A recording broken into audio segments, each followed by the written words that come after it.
Hi everyone, আসসালামু আলাইকুম। আজকের ভিডিওতে আমরা তোমাদের এসএসসি ফিজিক্স চ্যাপ্টার 6 এর অধ্যায়ভিত্তিক যে সকল গাণিতিক প্রশ্ন রয়েছে, বহু নির্বাচনী প্রশ্ন রয়েছে বা সৃজনশীল প্রশ্ন রয়েছে, সেই সকল প্রশ্নের সমাধান আলোচনা করব। প্রথম বহু নির্বাচনী প্রশ্নটি যে আমরা দেখি, রেল লাইন নির্মাণের সময় রেল দুটি যেখানে মিলিত হয় সেখানে একটু ফাঁক রাখা হয় কেন? এটা ব্যাখ্যা কি দিতে পারবো তোমরা? যে রেল লাইন যখন বানানো হয় তখন দেখা যায় এই যে রেল লাইনের যে পাতগুলো আছে সেই পাতের মাঝখানে একটু করে ফাঁকা রাখা হয়। তাহলে এই যে ফাঁকা রাখা হচ্ছে, সে ফাঁকা রাখার কারণ কি? সে ফাঁকা রাখার কারণ লোহা সাশ্রয় করার জন্যে, গ্রীষ্মকালে রেল লাইনের তাপমাত্রা বৃদ্ধি হ্রাস করার জন্যে, রেলগাড়ি চলার সময় খটখট শব্দ করার জন্যে, তাপীয় প্রসারণের জন্যে, রেল লাইনের বিকৃতি পরিহার করার জন্য। তাহলে আমরা জানি রেল লাইন যখন চলবে বা গ্রীষ্মকালে যখন তাপমাত্রা বেড়ে যাবে তখন লোহা হয়তো বড় হয়ে যাবে, রাইট? লোহা প্রসারিত হয়ে যাবে। আর লোহা যদি প্রসারিত হয় তাহলে আলটিমেটলি তাদের মাঝখানে ফাঁকা রাখতে হবে, না হলে কি হবে? তারা একটা এটার উপর প্রসারিত হয়ে বাঁকা হয়ে যাবে।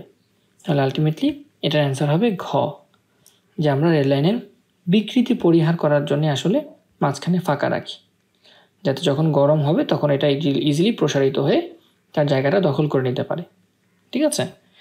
ঘর্মাক্ত দেহে পাখার বাতাস আরাম দেয় কেন? আমরা একটু আগে আলোচনা করেছি, এটা তেমন কোনো কঠিন কিছু না, যে বাষ্পায়ন শীতলতার সৃষ্টি করে তাই। কারণ ঘাম আমাদের শরীর থেকে বাষ্পীভবনের সুপ্ত তাপ গ্রহণ করে বাষ্প হয়ে যায়, তখন আমাদের শরীর ঠান্ডা হয়ে যায়। সুপ্ত তাপের মাধ্যমে কি হয়? তাপমাত্রা বৃদ্ধি হয়, অবস্থার পরিবর্তন হয়, বস্তুর অভ্যন্তরীণ শক্তি বৃদ্ধি পায়। কোনটি সঠিক? তাহলে বলো, 1 নাম্বার 2 নাম্বার 1 ও 3, 2 ও 3 নাকি 1 2 ও 3? অ্যান্সার হবে 2 এবং 3। আলটিমেটলি বস্তুর তাপমাত্রা কিন্তু বাড়ে না। আমরা বলেছি সুপ্ত তাপ হচ্ছে এমন একটা তাপ যেই তাপের কারণে বস্তুর তাপমাত্রা বাড়বে না, কিন্তু তার অবস্থার পরিবর্তন হবে। আর অবস্থার পরিবর্তন হওয়া মানে কি? বস্তুর অভ্যন্তরীণ শক্তি বৃদ্ধি পাবে। ঠিক আছে? তাহলে আমার অ্যান্সার হবে 2 এবং 3। যেহেতু তাপ নিচ্ছে, তাপ নিলে তো অভ্যন্তরীণ শক্তি অবশ্যই বৃদ্ধি পাবে। ঠিক আছে? তাহলে আশা করি এই প্রবলেমটা বোঝা গেছে। এরপর একটা কোয়েশ্চেন, সম্পূর্ণ বরফ গলতে কত সময় লেগেছিল? এখানে দেখা যাচ্ছে যে আমার 6 মিনিটে হয়তো কিছু একটা তাপমাত্রা ছিল, তারপর হয়তো বাড়তে বাড়তে 50 হয়ে আলটিমেটলি 100 হয়ে গেছে 12 মিনিট সময়ে। তাহলে 12 মিনিট সময়ে আমার 100 ডিগ্রি হয়ে গেছে তাপমাত্রা, এবং এটা যেহেতু 50, এটা যেহেতু 100, বোঝাই যাচ্ছে এটা হচ্ছে 0 ডিগ্রি সেলসিয়াস। তাহলে 6 মিনিট সময়ে 0 ডিগ্রি সেলসিয়াস ছিল, এরপর 6 থেকে 12 মিনিট পর আলটিমেটলি 100 ডিগ্রি সেলসিয়াস হয়ে গেছে। তাহলে কত সময় লেগেছিল আমরা কিন্তু এখানে বলে দিতে পারবো, 6 মিনিট লেগেছে, যে 6 থেকে 12 পর্যন্ত সম্পূর্ণ বরফ গলতে কতটা সময় লেগেছে। আচ্ছা, এটা কি ওই জিনিসটা বলা হচ্ছে? একটু খেয়াল করে দেখো তো। এটা তো গলে নাই, রাইট? এটা তো গলার পরে তাপমাত্রা বেড়েছে। গলতে কত সময় লেগেছে, তার মানে বরফটা গলে গেছে কতক্ষণ সময়। তাহলে খেয়াল করে দেখো, 0 2 4 6 8 10 এভাবে করে করে বেড়েছে। তাহলে কিন্তু আমাদের কোন সময়টার কথা বলা হচ্ছে? আমাদের কিন্তু এই যে 0 ডিগ্রি সেলসিয়াস থেকে এই সময়টার কথা বলা হচ্ছে, যতক্ষণ সে লিকুইড ছিল। ঠিক আছে? লিকুইড হওয়া শুরু করেছে।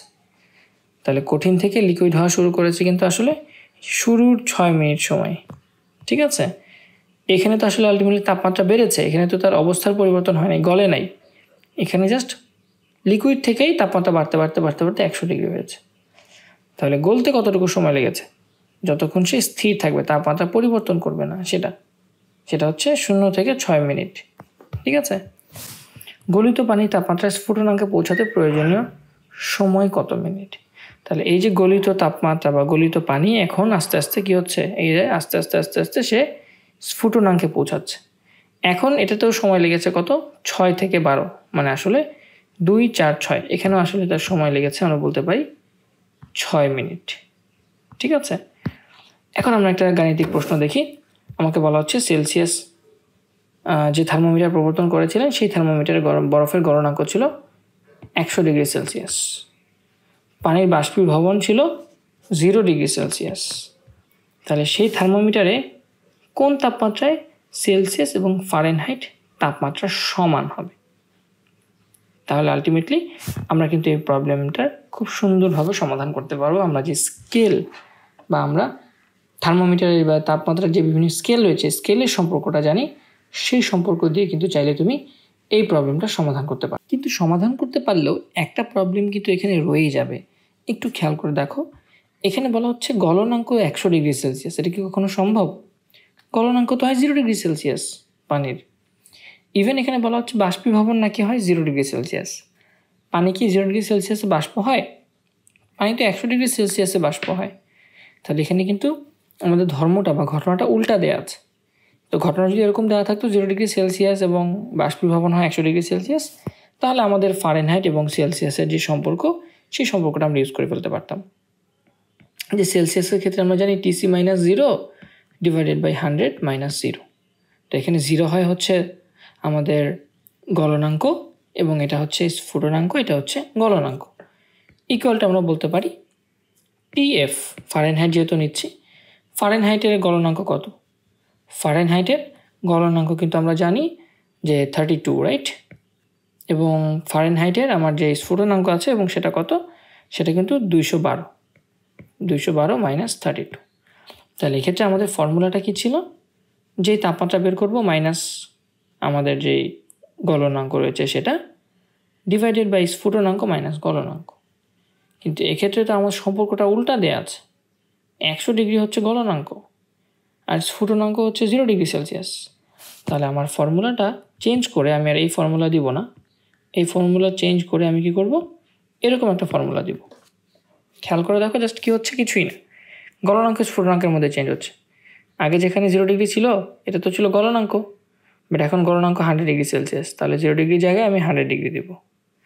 আগে যেখানে 100 ডিগ্রি সেলসিয়াস ছিল ফর্মুলাতে, সেটা ছিল স্ফুটনাঙ্ক, বাট এখন তো স্ফুটনাঙ্ক 0 ডিগ্রি সেলসিয়াস, এই জন্য এখানে 0 দিয়ে দিয়েছি। আগে যেখানে ছিল 0 সেটা ছিল হচ্ছে আমার গলনাঙ্ক, এখন সেখানে 100, কারণ গলনাঙ্ক হচ্ছে 100। ঠিক সেমভাবে ফারেনহাইটের স্কেলটাও কিন্তু এভাবেই পরিবর্তন হয়েছে।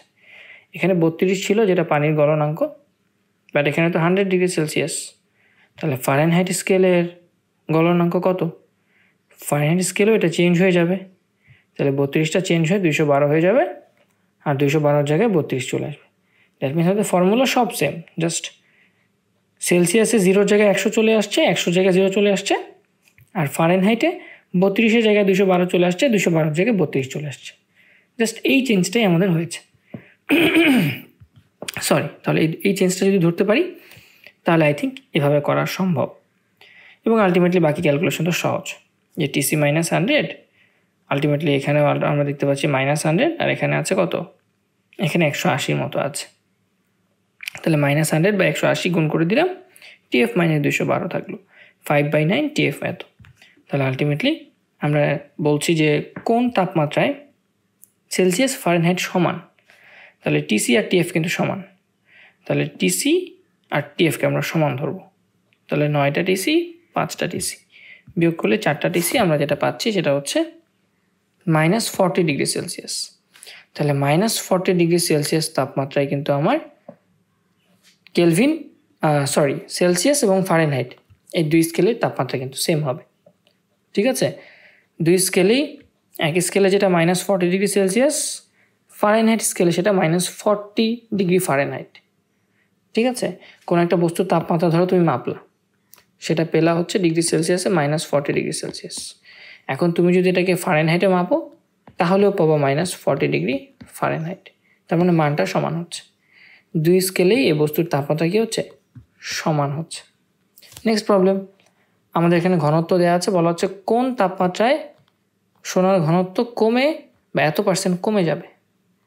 তাহলে আমরা ধরে নেই যে 0 ডিগ্রি সেলসিয়াস তাপমাত্রায় এম ভরের কোনো আমাদের স্বর্ণখণ্ড আছে, সেটার আয়তন V0 এবং ঘনত্ব হচ্ছে ρ0। θ ডিগ্রি সেলসিয়াস তাপমাত্রায় আয়তন চেঞ্জ হয়ে ভি হয়ে গেল, ঘনত্ব চেঞ্জ হয়ে রো হয়ে গেল। তাহলে আলটিমেটলি ঘনত্বের পরিবর্তন কতটুকু হয়েছে? ρ0 মাইনাস রো। ঘনত্বের পরিবর্তন হয়েছে ρ0 minus rho with respect to আদি ঘনত্ব। তাহলে এটা আমরা ঘনত্বের পরিবর্তনের হার, যেটা কত দেওয়া আছে দেখো, 0.001%। তাহলে 001 তার সাথে আবার পার্সেন্ট, যেহেতু এই জন্য 100 দিয়ে ভাগ করেছি। তাহলে আলটিমেটলি ρ0 মাইনাস রো এর মান আমরা পেলাম, ρ0 মাইনাস রো এর মান আমরা পেলাম 100, নিচে 100 দিয়ে ভাগ করে যেটা আসে সেটা 10⁻⁵।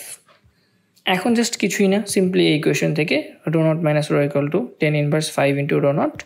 তুমি এখন জাস্ট এই উভয় পক্ষ থেকে রো নটটা কমন নিতে পারো। এক পাশে নিয়ে আসলে কমন নিয়ে নিবা রো নট কমন নিয়ে আসলে আলটিমেটলি আমরা রো নটের মান বসাবো। যেহেতু ঘনত্ব রো নট ইকুয়াল টু কী হবে m/v0। তাহলে রো নট হচ্ছে আদি আয়তন বা আদি ঘনত্ব, আবার রো হচ্ছে পরের ঘনত্ব, তাহলে m/v। দুপাশ থেকে কাটা যাবে, ভি এবং v0 থাকবে, তাই এটা হচ্ছে ক্যাপিটাল ভি। তাহলে আলটিমেটলি v/v0 এর মান আমরা একটা পেলাম, সেটা হচ্ছে 1/something। তাহলে v/v0 এর মান তোমরা জানো, সেটা হচ্ছে 1 প্লাস গামা ইন্টু থিটা। আমরা কিন্তু আয়তন প্রসারণ সহগের ফর্মুলা কিন্তু পড়েছি, মনে আছে কি? আয়তন প্রসারণ সহগের ফর্মুলাটা কিন্তু আমরা পড়েছিলাম, যে গামা ইকুয়াল টু আমাদের ছিল আয়তনের পরিবর্তন, যে আমরা বলতে পারি v0 মাইনাস ভি, আয়তনের পরিবর্তন, যেটা হচ্ছে v0 minus V divided by v0, আর নিচে ছিল তাপমাত্রা পরিবর্তন ডেল থিটা। তাহলে এখানে আলটিমেটলি আমাদের v/v0 এর মানটা দরকার, তাহলে এখান থেকে v/v0 এর মান তুমি যদি নিয়ে আসো, এটা হয়ে যাবে 1 plus gamma into theta. Del theta মানে তাপমাত্রা পরিবর্তন। তাহলে একটা যদি থিটা হয় আর একটা যদি 0 হয়, তাহলে তাপমাত্রা পরিবর্তন কত হবে? থিটা। তাহলে 1 প্লাস গামা ইন্টু থিটা ব্যবহার করা হচ্ছে, এবং আলটিমেটলি এপাশ ওপাশ করে আমার থিটার মানটা বের করে ফেলা হচ্ছে। থিটার মানটা 0.24 ডিগ্রি সেলসিয়াস চলে আসছে। এবং এক্ষেত্রে আমাদের যে ফর্মুলাটা, এখান থেকে এই ফর্মুলাটা হয়তো তোমরা বোঝো নাই, এটা হচ্ছে আমাদের আয়তন প্রসারণ সহগের যে ফর্মুলা রয়েছিল সেটা যদি আমি একটু দেখিয়েও দিই, আয়তন প্রসারণের সহগের ফর্মুলা কিন্তু আমরা আগেও পড়েছি। এবং সেই ফর্মুলাটা কেমন হবে? সেই ফর্মুলাটা হবে অনেকটা এইরকম। আই থিঙ্ক আমাদের তাপীয় প্রসারণের ক্ষেত্রে এই ফর্মুলাটা আমরা প্রুফ করেছি আয়তন প্রসারণ সহগের বেলায়। তাহলে সেই ক্ষেত্রে আমাদের আয়তন প্রসারণ সহগ, এটা হচ্ছে দৈর্ঘ্য প্রসারণ সহগ আমরা অলরেডি বের করেছি, আয়তন প্রসারণ সহগ আমরা বের করতে পারি। আশা করি জিনিসটা আর সমস্যা হওয়ার কথা না। আয়তন প্রসারণ সহগের ক্ষেত্রে কিন্তু ব্যাপারগুলো আমরা ইজিলি বের করে ফেলতে পারবো। তো আশা করি ব্যাপারটা বোঝা গেছে। বা এখান থেকে ওই দেখো আয়তন প্রসারণ সহগের ফর্মুলা এখানেও কিন্তু আছে, যে v2 এটা হবে v1 plus gamma v1 del theta. তাহলে v2 ইজ ইকুয়ালস টু, আমি ফর্মুলা যদি ওখানে লিখেও দেই, তাহলে কিন্তু তোমরা বুঝতে পারবা ব্যাপারটা কি হচ্ছে না হচ্ছে। তাহলে আলটিমেটলি এইখানে এসে আমরা যে ফর্মুলাটা পাচ্ছি সেটা হচ্ছে v2 বা v equal to v0 plus gamma v0 into del theta. তাহলে এখান থেকে v0 কমন নাও, তাহলে v equal to v0 common নিলে এখানে থাকে 1 plus gamma del theta. Del theta মান হচ্ছে এখানে থিটা, তাহলে এখানে তুমি v/v0 এর মানটা পেয়ে যাবা, সেটা হবে 1 প্লাস গামা থিটা। তাহলে এখানে এই যে 1 প্লাস গামা থিটা এটাই ব্যবহার করা হচ্ছে। তাহলে যদি যারা না বুঝে থাকো, এখান থেকে এখন বুঝে ফেলার কথা। আমরা কিন্তু এই ফর্মুলা দিয়ে আগেও ম্যাথ করে এসেছি, যে v ইকুয়াল টু আলটিমেটলি আমাদের v0 plus gamma v0 del theta. 3 নম্বর কোয়েশ্চেন, এটা একদম সহজ। আমাদের কাছে 1 গ্রাম ওজনের লোহার টুকরা আছে, 30 ডিগ্রি সেলসিয়াসে 1 লিটার পানিতে ছেড়ে দিচ্ছে। পানির তাপমাত্রা 15 ডিগ্রি সেলসিয়াস বেড়ে গেল, তাহলে লোহার তাপমাত্রা কত ছিল? লোহার তাপমাত্রা কিন্তু আমরা জানি না, ঠিক আছে? যে জাস্ট আমরা লোহার টুকরাটাকে পানিতে ছেড়ে দিলাম, তারপর দেখা গেছে 30 ডিগ্রি সেলসিয়াস তাপমাত্রা 1 লিটার পানি তাপমাত্রা আলটিমেটলি কমে 15 ডিগ্রি হয়ে গেছে।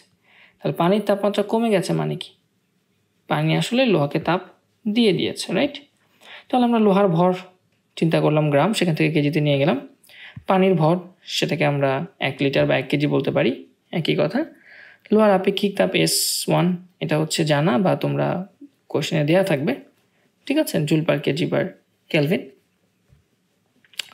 S2 পানির আপেক্ষিক তাপ, এটাও 4.2 × 10³ joule per kg per kelvin. এখানে কেজি পার কেলভিন দেওয়া হয়নি, আপেক্ষিক তাপের একক কিন্তু ভুল দেওয়া আছে এখানে। জুল পার কেজি পার ডিগ্রি সেলসিয়াস বলতে পারি আমরা, জুল পার কেজি পার ডিগ্রি সেলসিয়াস আমরা বলতে পারি।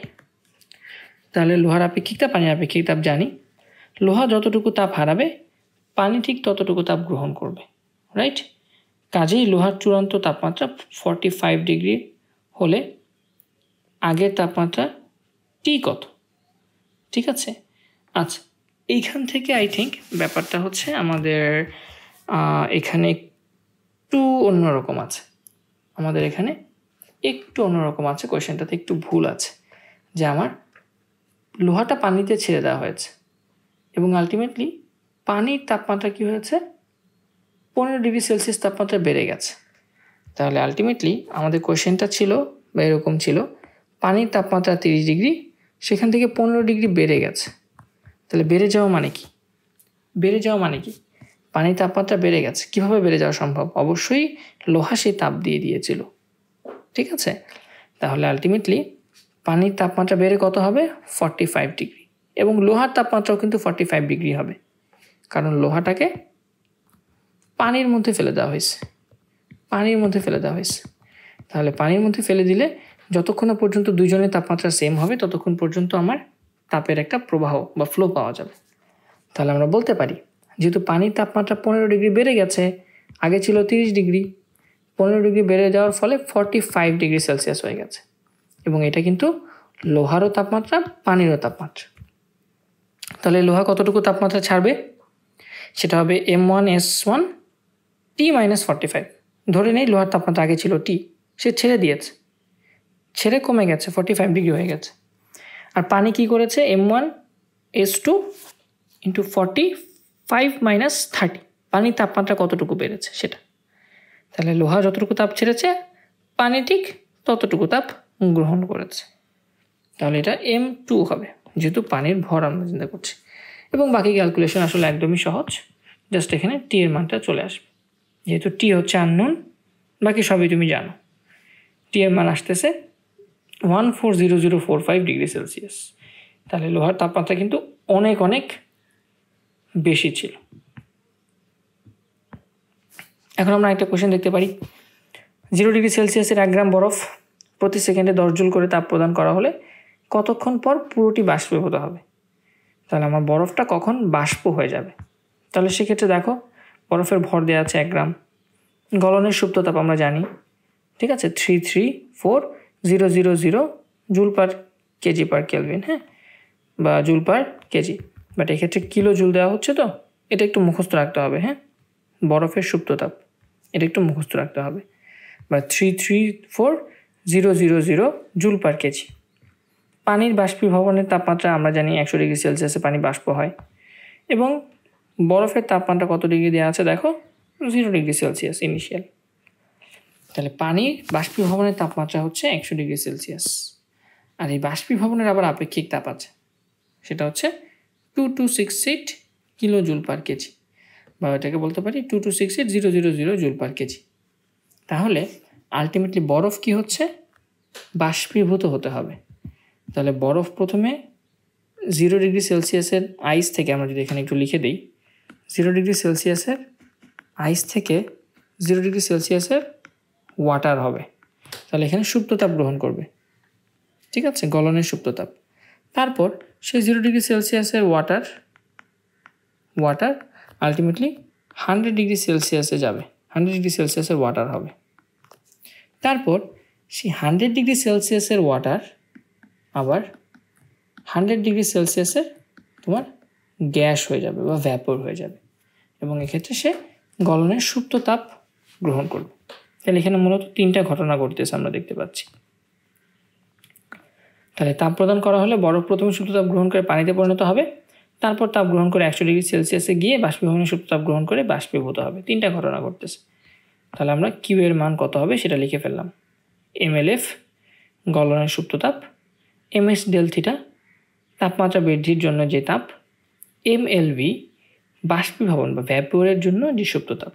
সেই 3টার মান আমরা ক্যালকুলেশন করে বের করে নিয়ে আসলাম, এবং এতটুকু তাপ দরকার আমার টোটাল।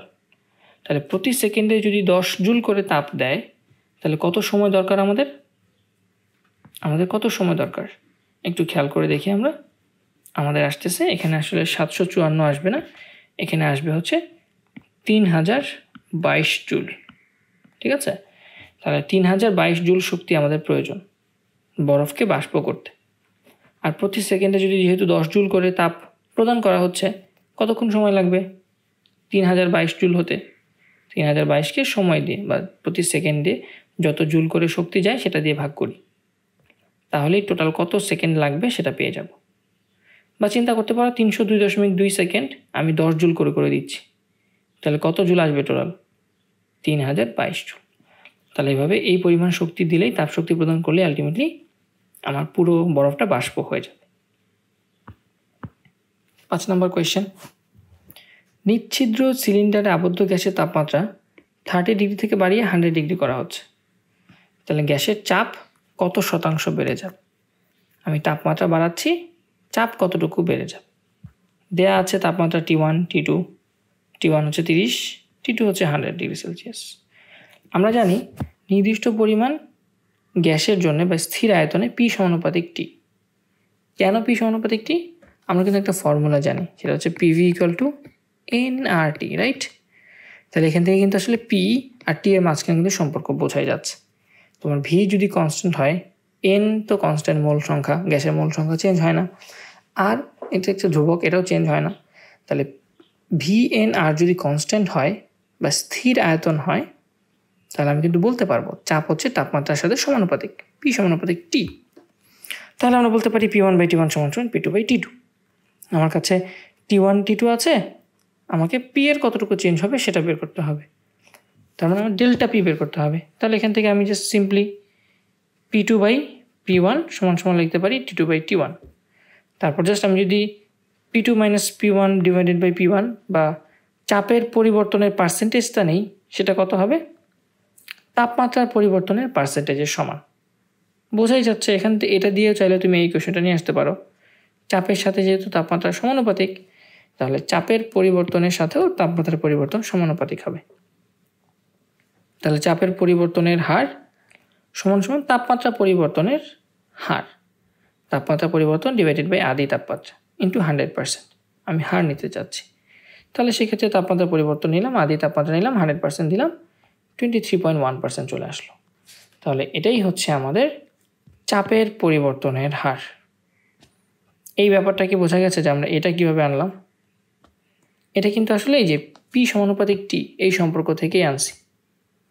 P সমানুপাতিক T যা কথা, P এর সাথে তাপমাত্রা সমানুপাতিক, তার মানে ডেল্টা P চাপের পরিবর্তনের সাথেও কিন্তু আসলে তাপমাত্রা পরিবর্তন সমানুপাতিক। আর চাপের পরিবর্তনের হার, সেটা তাপমাত্রা পরিবর্তনের হারের সমানুপাতিক। তাহলে এই সমানুপাতিক ধর্ম থেকে কিন্তু আসলে আমরা এই ম্যাথটা করে ফেলছি। তুমি চাইলে অন্যভাবে করতে পারত।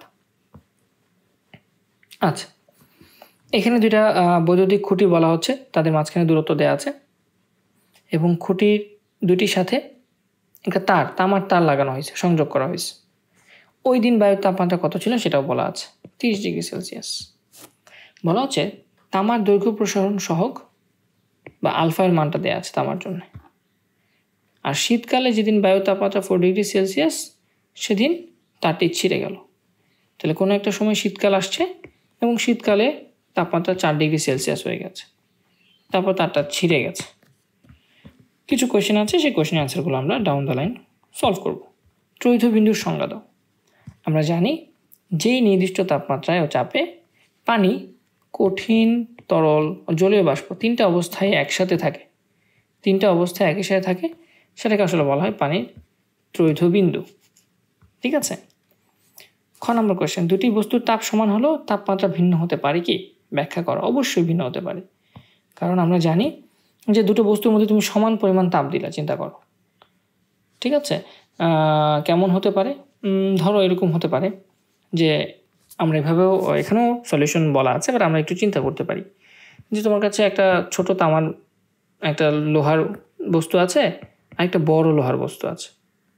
ঠিক আছে, দুইটার মধ্যে তুমি সমান পরিমাণ তাপ দিলা, যে এখানেও তুমি 10 জুল দিলা, এখানেও 10 জুল দিলা। তাহলে তোমার কি মনে হয় দুইটার তাপমাত্রা একই পরিমাণ বাড়বে কমবে বা একই পরিমাণ বাড়বে? অবশ্যই না। যেটা ছোট তার তাপমাত্রা বেশি বাড়বে, যেটা বড় তার তাপমাত্রা কম বাড়বে। ঠিক আছে, তাহলে যদিও তাদের তাপ সমান আমি দিয়েছি, সমান তাপ থাকা অবস্থায় সমান তাপ দিয়েছি, কিন্তু তাদের তাপমাত্রা কিন্তু ভিন্ন হবে। তাহলে তাপ সমান হলেও তাপমাত্রা ভিন্ন হতে পারে, কারণ বস্তুর তাপমাত্রা তাপের পরিমাণের উপর নির্ভর করে না, নির্ভর করে তাপীয় অবস্থার উপর। আর একই উপাদানের তৈরি ভিন্ন ভিন্ন আকারের দুটি বস্তুর তাপের পরিমাণ সমান হলে ক্ষুদ্রতর বস্তুটির তাপমাত্রা বেশি হবে। ঠিক আছে, এই যে একটা ছোট বস্তু একটা বড় বস্তু, যদিও তাপ সমান কিন্তু আসলে ক্ষুদ্র বস্তুটার তাপমাত্রা বেশি হবে কম্পেয়ার টু বড় বস্তু। ঠিক আছে, তাহলে আলটিমেটলি আমাদের খ নম্বর কোয়েশ্চেন হয়ে গেল। গ নম্বর কোয়েশ্চেন, বায়ুর তাপমাত্রাকে ফারেনহাইট স্কেলে প্রকাশ করতে হবে। বায়ুর তাপমাত্রা কত ছিল? আমরা যদি কোয়েশ্চেনটা দেখে আসি, আমাদের বায়ুর তাপমাত্রা ছিল হচ্ছে 30 ডিগ্রি সেলসিয়াস। তাহলে 30 ডিগ্রি সেলসিয়াসে বায়ুর তাপমাত্রা কত সেটাকে আমাকে ফারেনহাইটে প্রকাশ করতে হবে। ডিগ্রি সেলসিয়াসের সাথে ফারেনহাইটের সম্পর্ক আমি জানি, C/5, বা একবারে ডিরেক্টলি TC = তুমি কিন্তু ফর্মুলা জানো, 5/9 TF-32। এইভাবেও করতে পারো বা এইভাবে তুমি চাইলে মনে রাখতে পারো। মনে রেখে জাস্ট তোমার কাছে এখানে C এর মান দেওয়া আছে, তুমি F এর মান পেয়ে যাবে। তাহলে F এর মান আসতেছে আমাদের 86 ডিগ্রি ফারেনহাইট। অ্যান্ড হচ্ছে ঘ নম্বর, তারটি ছিঁড়ে যাওয়ার কারণ ব্যাখ্যা করো। কেন ছিঁড়ে গিয়েছে? তাপমাত্রা ছিল 30 ডিগ্রি সেলসিয়াস, 4 ডিগ্রিতে গিয়ে সে ছিঁড়ে গেছে। তাহলে আমার তাপমাত্রা পরিবর্তন কতটুকু? 26 ডিগ্রি সেলসিয়াস। তাহলে তাপমাত্রা পরিবর্তন যদি 26 ডিগ্রি হয়, তাহলে আমরা একটু বের করি যে 26 ডিগ্রি হলে তাপমাত্রা পরিবর্তন 26 ডিগ্রি হলে আলটিমেটলি আমরা তো আলফাটা জানি, ঘটনা কি ঘটে। তাহলে আমাদের এখানে L1 আদি দৈর্ঘ্য দেওয়া আছে, L2 শেষ দৈর্ঘ্য আমরা জানি না। যেহেতু সংকোচন হয় তাহলে অবশ্যই L1 L2 থেকে বড় হবে। L1টা কিন্তু L2 থেকে বড় হবে, কারণ L2 হচ্ছে শেষ দৈর্ঘ্য।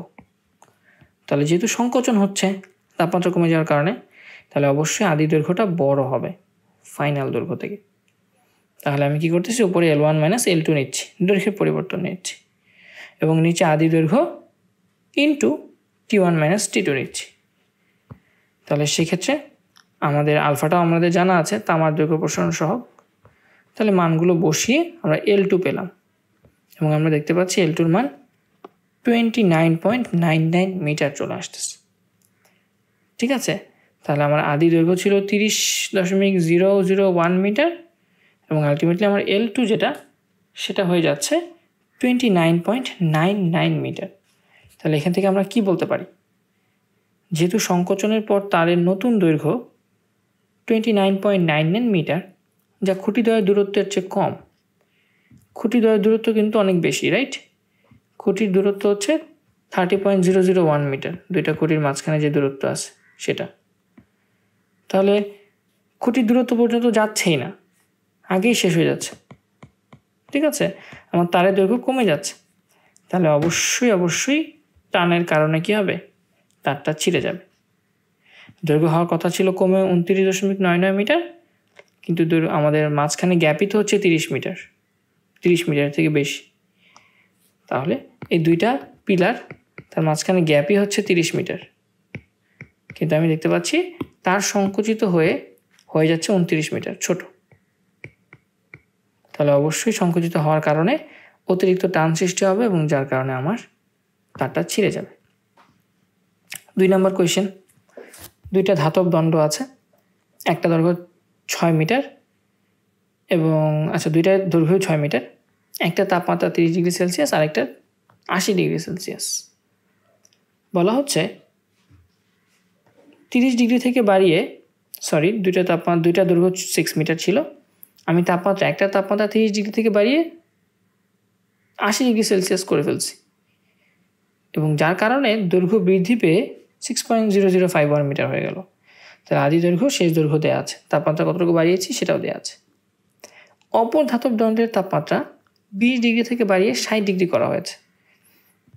তাহলে দুইটা ধাতব দণ্ডের ইনিশিয়াল দৈর্ঘ্য কিন্তু সেম ছিল, একটাকে 30 থেকে 80 করা হয়েছে, আরেকটাকে 20 থেকে 60 ডিগ্রি করা হয়েছে, যার কারণে আমার দৈর্ঘ্য বৃদ্ধি পেয়ে 6.0041 মিটার হয়েছে। একটাকে 30 থেকে 80-তে নিয়ে যাওয়ার কারণে দৈর্ঘ্য চেঞ্জ হয়ে 51 হয়ে গেছে, আরেকটাকে 20 থেকে 60-এ নেওয়ার কারণে দৈর্ঘ্য চেঞ্জ হয়ে 0041 হয়ে যাচ্ছে।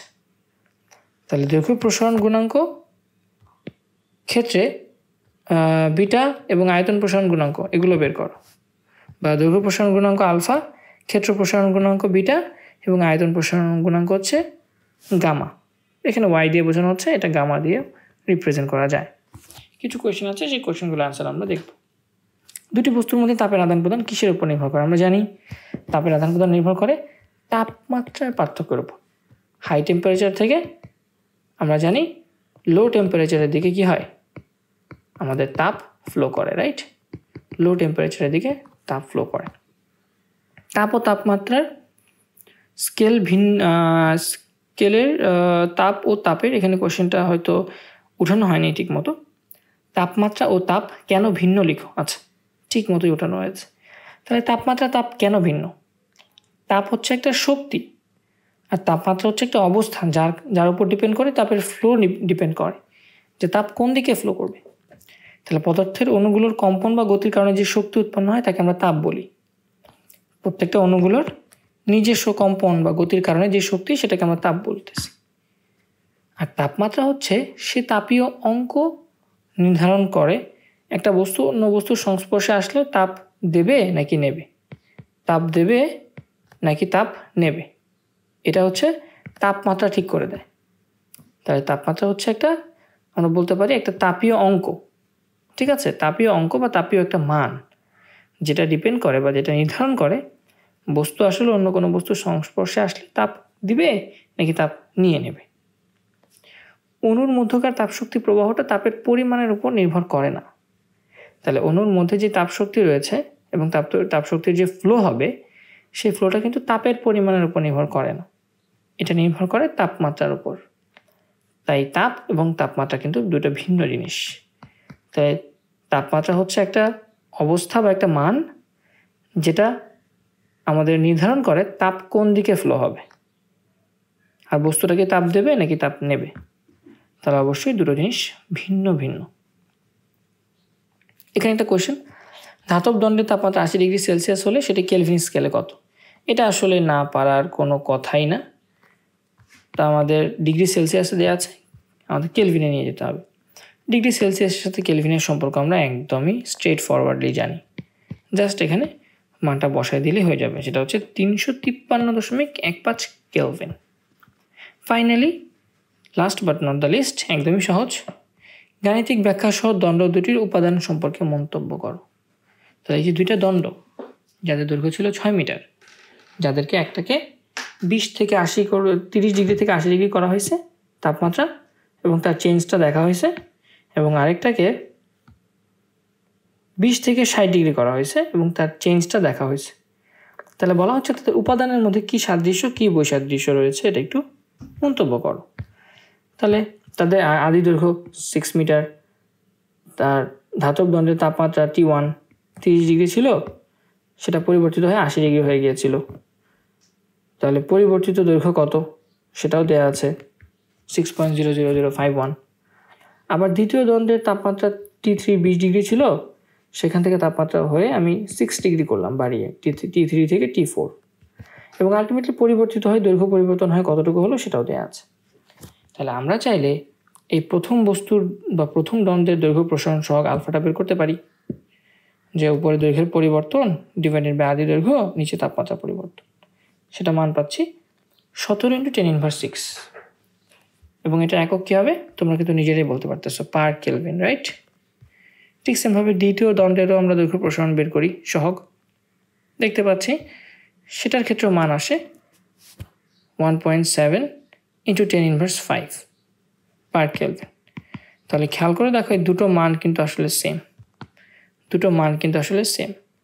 তাহলে দুটো মান সেম হওয়া মানে কি? মানে আসলে ওই দুটো বস্তু বা দুটো ধাতব দণ্ড একই ধাতুর তৈরি বা একই উপাদানের তৈরি। তাহলে আমরা যেহেতু α1 = α2 পেলাম, তাহলে কিন্তু আমরা ইজিলি বলে দিতে পারি যেহেতু দৈর্ঘ্য প্রসারণ সহগ সমান, তার মানে এই দুটি দণ্ডের উপাদানও আসলে একই।